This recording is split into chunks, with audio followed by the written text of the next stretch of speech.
The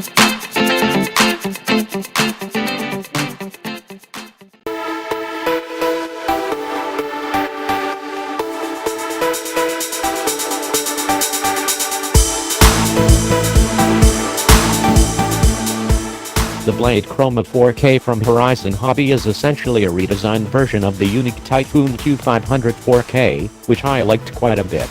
It shares all the same capabilities, has the same remote controller with a built-in touchscreen and the same 4K resolution camera and 3-axis gimbal for stabilization.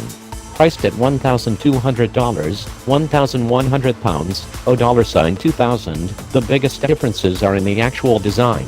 The Chroma is much smaller than the Typhoon and is closer in size to DJI's Phantom 3 models. The Chroma's diagonal motor-to-motor distance is 400mm compared to 390mm for the Phantom and 510mm for the Typhoon. The Chroma's smaller size and the fact that it can be quickly broken down makes it very travel-friendly. The color-coded self-tightening propellers spin off easily, the landing gear simply unclip, and if you disconnect the gimbal's power cable and release another clip in front of the gimbal, you can slide the whole assembly right off. All of the pieces and the unique Street 10 Plus controller will all fit into a large messenger bag or backpack.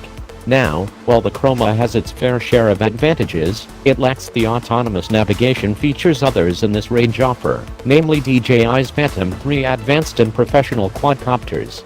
Those two as well as Paris Bebop 2 also have visual positioning systems made up of cameras and ultrasonic sensors that allow them to hover in place without a GPS lock. This allows you to fly more easily indoors and helps with stability when the drones are within several feet of the ground.